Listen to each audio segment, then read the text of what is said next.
It's difficult for me to start, Your Excellency. Of course, this is my second homecoming here, and it's obviously a great privilege and honor once again to be in your audience, this time for a slightly different reason from the previous visit. And I must thank you profusely and profoundly and sincerely for encouraging this visit, which is really technically a private visit, for the Northern Elders Forum to come down the southern part of the country and see some of our kith and kin who, in the light of what has happened recently, anxious protests and the consequences, the side consequences of that protest, which was well intended but unfortunately degenerated into violence, where our community members living in the southern part of the country, but shall we say from the north, suffered a lot of injury both to life and assets. We had a number of complaints, but it's our belief that it's always better to base your action or decisions and so on based on facts that you can rely upon, rather than rumors. Particularly this country is very good in rumor mongering and fake news and so on and so forth. So we decided to send a small fact-finding mission to some parts of the south to see what really happened. And they were here. They paid you a courtesy call. And if it is out of that courtesy call, we feel encouraged that we should come. And for that, we thank you very sincerely for encouraging us to come and see things for ourselves, even though this is very much a private visit, but it's very helpful for community reasons and so on. So we came, and I'd like to emphasize the kindness and the warmth, the reception, and so on that we received right from our arrival in Port Harcourt yesterday. We have been comfortably housed. It was later I realized that the place where I was housed belongs to a friend of mine, Sergeant Awuse. I hope I'll be able to see him before I leave Port Harcourt. So, the program that we designed, or that was designed for us to be able to take care of this visit in terms of its intentions, is to first sit with our community from the northern parts of the country, to hear from them and to hear from their leadership, in particular, in terms of what truly happened, and for us to corroborate what they told us were the findings of the visitation verification panel that we sent earlier down. And we did that yesterday with the community largely based here in Rivers State. And we're looking forward to the larger town hall meeting tomorrow with communities from other states in the south. Now, at least I can speak on behalf of the forum and relate that to our experiences with the communities that reside in River State. Your Excellency, we like, on behalf, not only on behalf of the Northern Elders Forum and on behalf of Northern communities wherever, to thank you very sincerely for what we have heard and indeed what we have seen in terms of what you have been able to do to help ameliorate some of the challenges and difficulties faced by our brothers living here. We have to call them brothers because they live here, but still, in fact, there are more here than there. But all the same, when some of these events or incidents happen, people, unfortunately, and sometimes tragically, refer to where they call their own. But from what we saw since we arrived, and before we arrived, from what we received in terms of reports, it was very clear that the people of northern extraction from different parts of the north that are living in River State are fairly comfortable and satisfied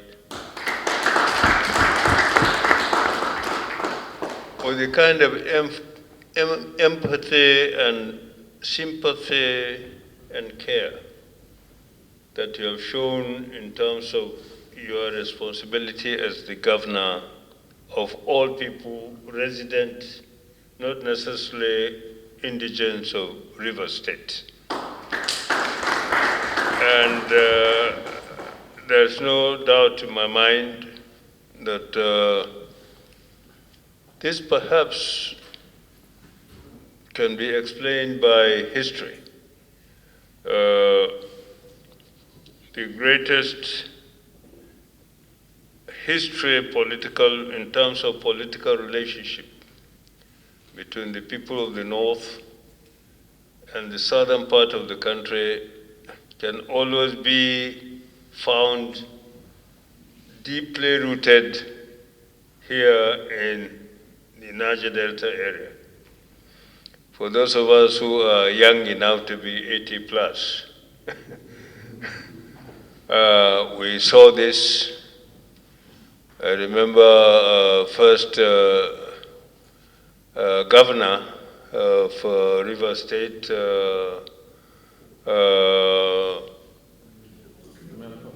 Milford Ukilo, who was a friend of my governor then in Kaduna, Abakari, who was then governor of North Central State, and I was a commissioner in his government, who had always related very well. And I think when you look at the federal establishment, the federal government and so on, the first and only prime minister linked very, very strongly with rivers and the people of the South. And I think, I don't know what else one can add to that. The only thing is that we seem to be a bit careless in terms of relating history to our children over the years. Permit me, Your Excellency, to share this experience with you, that when we had our first constitutional conference in 1987, and this is where I met my friend that I've just mentioned, Sergeant Awuse, and as the debate was raging in the constitutional conference, and everybody was talking about his people, my people, I'm sidelined, I'm neglected, and so on and so forth. Everybody was doing that from all parts of the country. You sometimes ask yourself then, who is telling who the truth?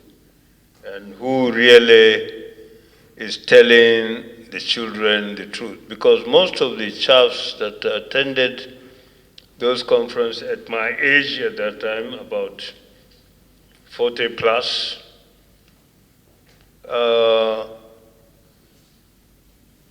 were very much part of everything that had happened. We should know everything that had happened to the country. And we should be able at all times to tell our children, not the story we want to hear or tell them, but we should tell them the story of the country in terms of what it has gone through and what needs to be told to the children. Because when I looked at the age, our various age groups during that conference and after, and found that we spoke as if we are from different countries, as if we didn't know each other, or as if we, it's so difficult to explain. Why should this be the case? And this takes me on to an experience I had when I was serving as special advisor to President Obasanjo. And he used to call in people from different parts of the country and challenge them in terms of why is the Nigerian project not working? This is his common expression. The Nigerian project is not working. The Nigerian project. Then he called the delegation from the western states, and he called me in. I didn't know why he called me in, because I'm not from that area. The only thing he perhaps used was the fact that I studied at the University of Ibadan. And the only university at the time, so everybody had to go to the West. So he called me in, and he raised that question. Fortunately, Professor Ade Ajayi was in the delegation. He's professor of history, and he was also vice chancellor, University of Lagos. When I raised my hand, I said that, Mr. President, because Nigerian children are not being taught Nigerian history. Then he pounced on me. You hear your friend, you hear this man who are not teaching Nigerian history? Ajayi, is that true? Fortunately for me, Professor Ajayi said he is absolutely correct. We're not teaching Nigerian history. We teach British Empire history. We teach all sorts of things. But we do not teach Nigerian history. And of course, immediately set up experts in history, Bala Usman, Professor Ajayi, many others, for them to go and write textbooks right from primary up to university level in terms of what should be an academically driven history of Nigerian history. Not the history I want to teach my child as a Hausa Fulani man, or in terms of the sweet things that. So, Your Excellency, the story here is that we came and we met northerners who are living in your state. And the story they told us is that if this story can be repeated or could be the same story that we can find everywhere else in this country. They will not be having the kind of problems that we're having today. So here, sir, you have a leadership role to play in terms of what the country requires. We know our challenge. You know our challenge is now more than I do. You are not on the warm seat that you used to be, but you are on the hot seat now. So you must be talking from the hot seat. And when you are talking from the hot seat, I hope your colleagues who are also talking from similar seats from elsewhere in different parts of the country should listen. And this is the challenge we have today.